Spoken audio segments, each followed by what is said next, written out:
De quoi vous donner un avant-goût du menu des discussions avec notre invité du jour et passer en relief de nombreux sujets qui ont émaillé non seulement le Masharaq, mais également le monde avec notre invité du jour. Début des discussions tout de suite après le jingle.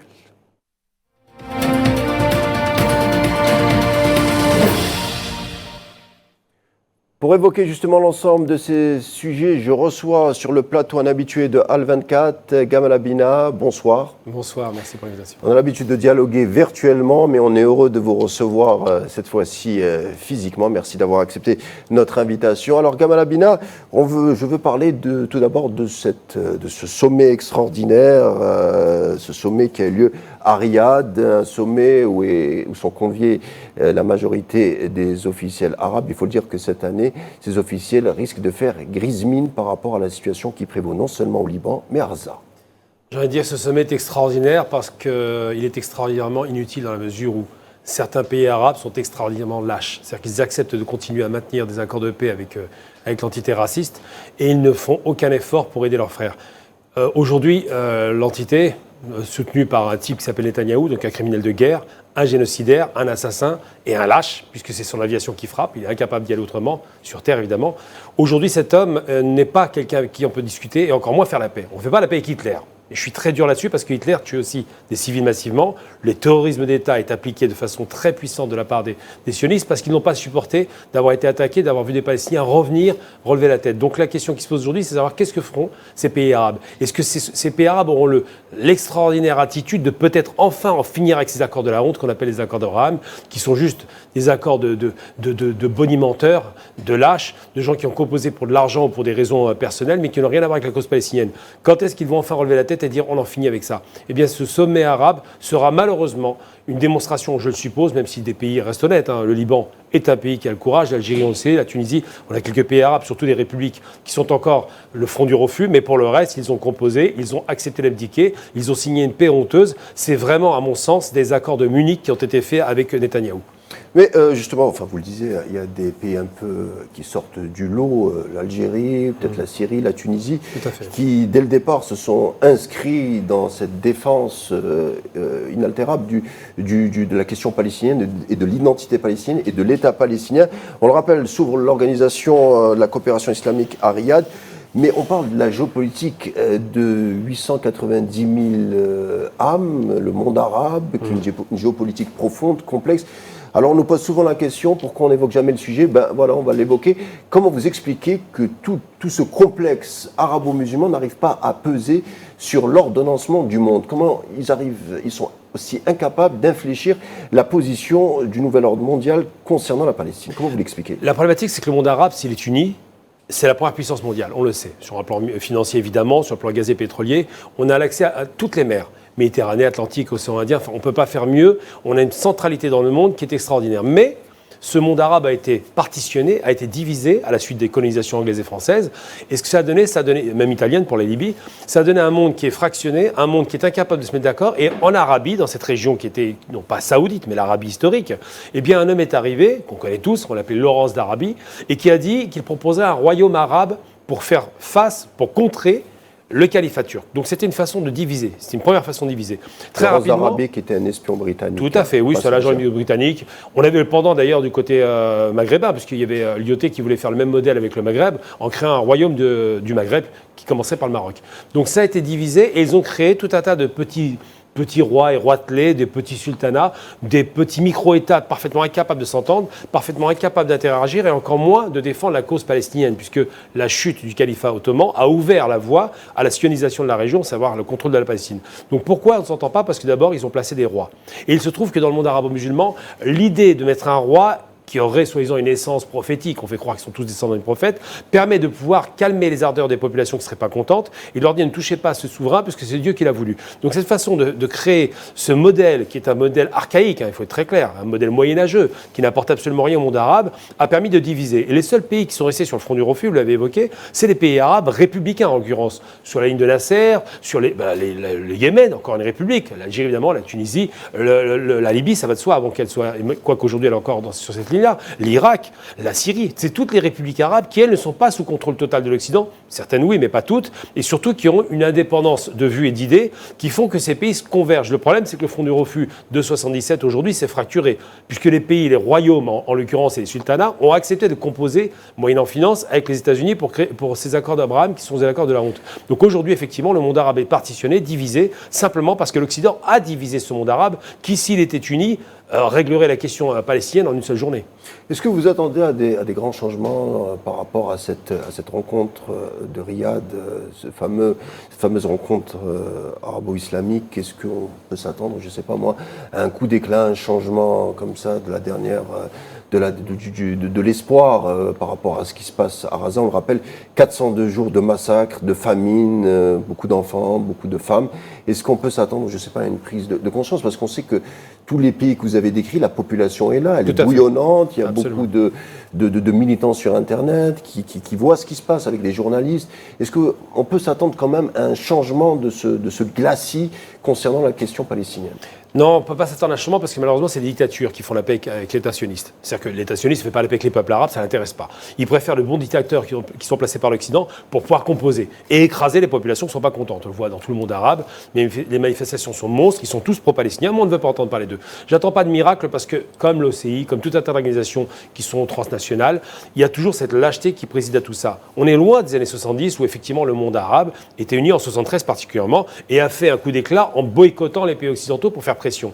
Si on faisait juste deux choses, déchirer les accords d'Abraham, définitivement, ces accords de la honte, et ensuite boycotter le gaz et le pétrole à l'Occident, puisque c'est l'Occident qui fait la guerre en Palestine, hein, c'est pas Israël et puis les petits agents qu'ils ont mis là-bas, c'est une plaisanterie, c'est pas eux qui font la guerre, les bombes sont fabriquées aux États-Unis.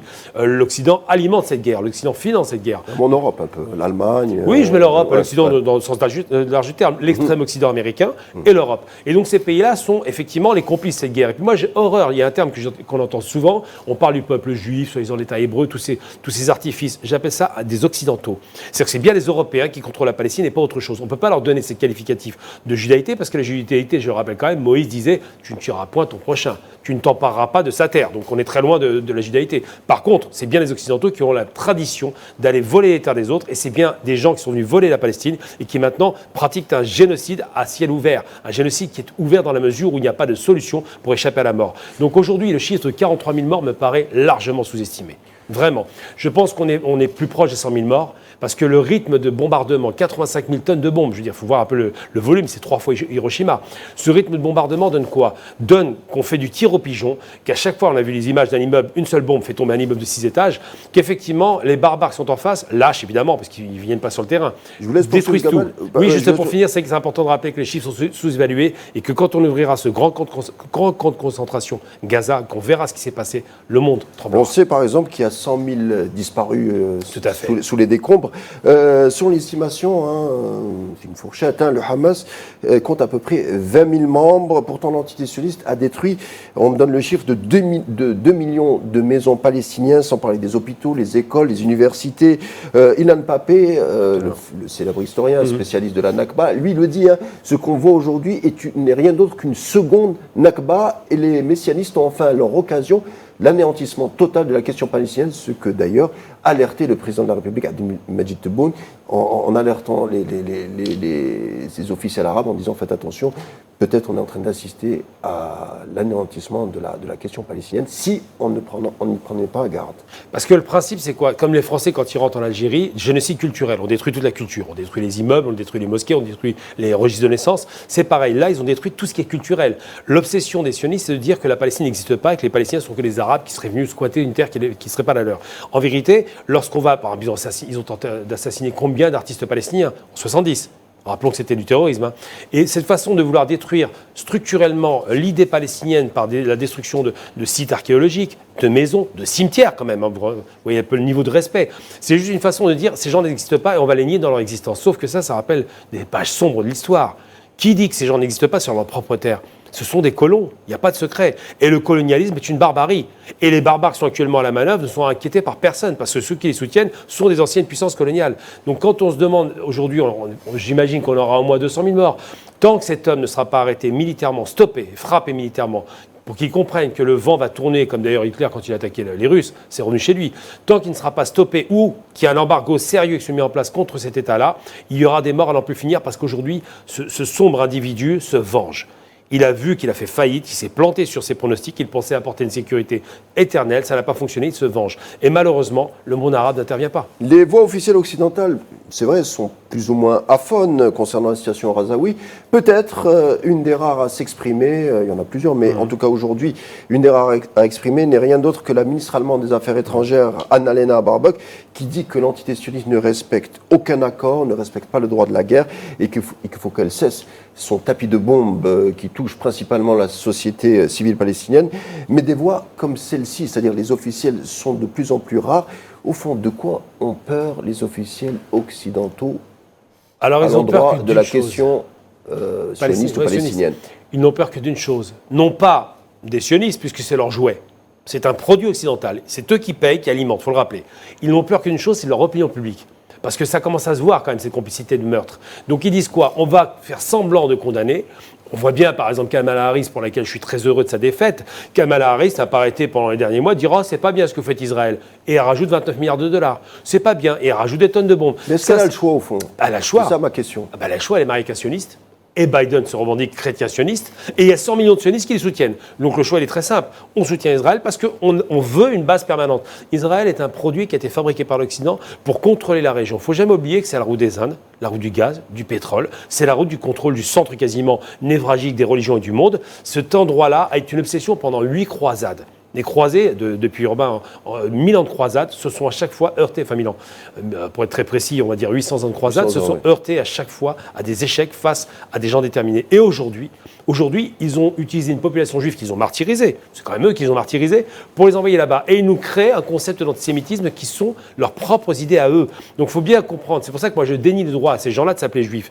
Ces gens-là sont des colons européens qui travaillent pour l'Occident. Et l'Occident qui fait semblant de condamner alimente la guerre le jour où un criminel qui va tirer avec une arme à feu dans la foule voit que celui qui le condamne lui donne un chargeur, il faut se poser la question pourquoi il lui donne le chargeur. Parce que les intérêts sont convergents. Le but, c'est le contrôle du Moyen-Orient et faire en sorte que ce monde arabo-musulman ne se réunisse jamais.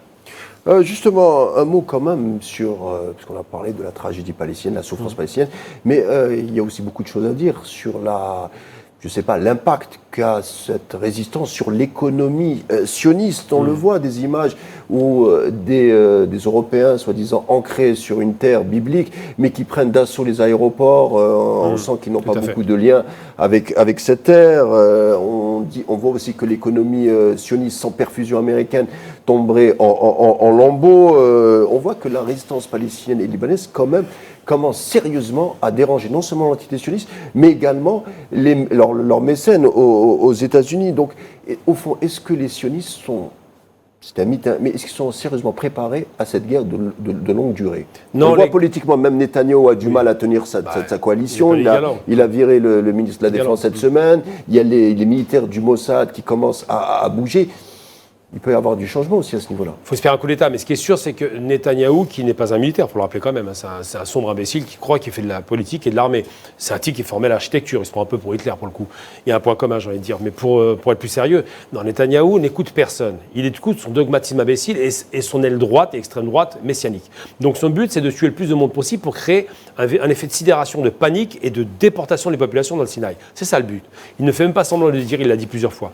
Mais il faut comprendre, lui et son gouvernement de fascistes. Il faut comprendre une chose, c'est qu'aujourd'hui, et c'est là où on peut rendre hommage, en dépit de la catastrophe, des milliers de morts aux Palestiniens, rendons hommage à cette lutte acharnée. 402 jours sans plier et sans aucune alimentation extérieure. Ils sont seuls, livrés à eux-mêmes et ils continuent à se battre. Mais quelle fierté! Les Libanais, ils ont un peu plus d'alimentation, n'ont rien laissé passer. Il n'y a pas un soldat sioniste qui ne rentre, qui ne se fasse pas abattre comme un chien. Parce qu'ils ne sont pas chez eux. Il faut rappeler que ces voleurs de terre ne sont pas chez eux. Et que ceux qui se battent pour défendre leur terre ont le droit et la légitimité de le faire. Ceux qui se défendent au Moyen-Orient... Selon l'ONU, Oui, ceux qui se défendent au Moyen-Orient sont les Arabes et les Palestiniens. Y compris armés. Bien sûr, c'est une résistance sur une terre qui est chez eux. Je veux bien qu'un Polonais me dise qu'il y a eu un ancêtre qui serait là-bas il y a 2000 ans, qui est une blague, c'est faux, mais ça va 5 minutes la blague. En vérité, c'est les Européens qui ont envahi une terre qui n'est pas la leur. Donc soit ils se comportaient bien et tout se passait bien, parce que la Palestine était une terre d'accueil, soit ils se comportent comme des sauvages comme ils le font aujourd'hui, et ils vont le payer.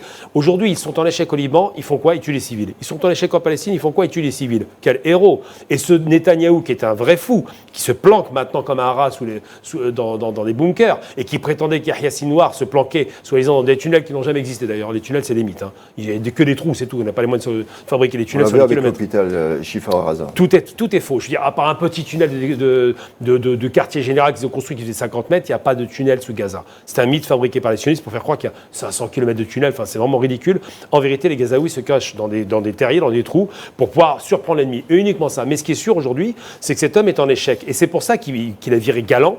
Et c'est pour ça que son état-major lui en veut, parce qu'il y a de plus en plus de morts de son côté. Et parce que l'État sioniste qui était soi-disant protégé par ce dôme de fer invincible, aujourd'hui, il n'y a plus rien qui le protège. Et surtout, la faillibilité, le fait qu'ils sont incapables de venir à bout d'une résistance faiblement armée, démontre que dans une guerre avec l'Iran, par exemple, il faudrait l'Amérique, sinon il ne pourrait pas s'en sortir. Mais le sionisme a une stratégie, on la connaît, c'est-à-dire que plus il est acculé, plus il essaye de faire déborder la guerre au-delà de ses bordures. On le voit au Liban, on donnait le chiffre, il y a 37 villages centenaires qui ont été rasés, il y a des sites archéologiques à Baalbek aussi qui ont été détruits. On le voit, malgré tout, le sionisme essaye de déborder au-delà des frontières pour essayer peut-être d'attirer plusieurs pays dans la région dans ce conflit, voire une crise. Le but, c'est d'étendre le conflit, non pas seulement dans la région, mais toucher l'Iran. L'obsession d'ailleurs de Netanyahou et toute la collection de premiers ministres racistes qui étaient avant lui, c'est d'attaquer l'Iran. Parce que l'Iran est une puissance industrielle qui fabrique ses propres armes, qui est un pays qui a 6000 ans d'histoire, qui a conquis le monde à une époque, on se rappelle. Mais la question de fond, est-ce que l'Iran est prête à la guerre ? Alors l'Iran n'est pas prête à la guerre parce qu'elle ne veut pas la guerre. Elle doit avoir une stabilité, elle n'est pas capable de faire une guerre de longue durée, quoique. Elle a tenu 8 ans face à l'Irak et le monde entier. Il faut rappeler que l'Irak était alimenté par le monde entier. Mais aujourd'hui, l'Iran ne veut pas une guerre directe, elle veut une guerre par proxy. Et elle a raison. Pourquoi ? Parce que cette nation a stratégisé la guerre. C'est Soleimani qui avait mis ça en place pour faire en sorte qu'il y ait une guerre d'usure. Guerre d'usure qui, rappelons-le, en 70, était menée par l'Égypte et avait remporté énormément de victoires. Ça éreinte une armée, ils sont incapables de faire face et ils perdent 1 à 2 soldats par jour, ce qui est pire pour eux. Parce qu'ils se disent, à chaque jour, on est obligé de justifier auprès de familles de morts qu'on prétendait ne pas avoir. Le mythe de l'invincibilité a vécu, c'est fini. L'idée que le petit David serait l'Israélien a vécu. Le David aujourd'hui, c'est le Palestinien, les Goliaths, c'est les sionistes, avec l'Amérique. Donc c'est vrai que cette idée-là est une idée qui est battue en brèche, qui ne fonctionne plus, et tant mieux. Parce qu'aujourd'hui, on voit bien qu'il va falloir qu'ils négocient un jour ou l'autre. Parce que tuer des civils, les Américains l'ont fait avec 3 millions de civils, ils ont perdu la guerre. C'est pas en tuant des civils qu'on gagne, on gagne une guerre quand on atteint les objectifs de guerre, à savoir désarmer l'adversaire. Dernière question, Gamal Amina, alors vous avez fait allusion à Kamala Harris, l'arrivée de Trump à la Maison-Blanche dès janvier. Est-ce que vous attendez un changement de cap de la politique étrangère américaine ? On l'a vu cette fois-ci, Trump a eu des sorties à l'endroit des Arabes du Michigan et même des Palestiniens installés aux États-Unis en disant qu'il allait faire quelque chose sur le dossier palestinien. Il n'a pas dit exactement quoi, mais quand même, il a fait une sortie plus ou moins, on va dire, d'essence pacifiste. Même si les Palestiniens n'y croient pas, il faut le dire. Hein. Tout à fait, ils ont raison de ne pas y croire. Trump, c'est quelqu'un qui a cru pouvoir obtenir la paix par l'argent, en payant les États avec les accords d'Abraham. Ça ne fonctionne pas. Trump a fait des pressions sur le Soudan en disant je vous sors des États terroristes si vous acceptez Israël. Ça ne fonctionne pas. Parce que les peuples ne sont pas convoqués. Et surtout, Trump, c'est quelqu'un qui. Alors, quand je parle d'Harris, beaucoup de gens me disent pourquoi est-ce que je préférais voir Trump à Harris ? Non pas que Trump, je fasse confiance. Il a revendiqué un sionisme violent, c'est lui qui a quand même mis Jérusalem comme capitale. Il a des positions extrêmement douteuses, mais ce qui est intéressant, c'est qu'il est en très mauvais terme avec son beau-fils, et surtout que la dernière fois qu'il a reçu... Et qu'il a reçu Netanyahou, il a refusé de lui serrer la main. Il le déteste. C'est-à-dire qu'il y a une détestation qui s'est installée. Ça paraît étrange, mais on l'a vu. Il y a un mépris parce qu'il voit bien que cet homme ne cherche que la guerre. Et Trump, c'est quelqu'un qui, au moins, même s'il ne fera peut-être pas une bonne politique, fera forcément une politique différente de l'équipe de criminels qui était à la tête de la Maison-Blanche et qui ont alimenté pendant 1 an la guerre. On sait que si Kamala Harris avait obtenu cette victoire qui était impossible, j'ai jamais cru, mais bon, imaginons qu'elle l'ait obtenue, la guerre continuait tranquillement pendant des années parce que ça pose aucun problème. Là, avec Trump, on peut avoir une surprise. Mauvaise, effectivement, mais peut-être bonne. Il l'a montré avec la Corée du Nord, on ne s'y attendait pas non plus. Gamal Amina, merci d'avoir été des nôtres. Merci pour vos analyses et vos explications. C'est toujours un plaisir de discuter avec vous. Je rappelle que vous êtes analyste politique et spécialiste des questions internationales. Je vous dis à bientôt. À bientôt.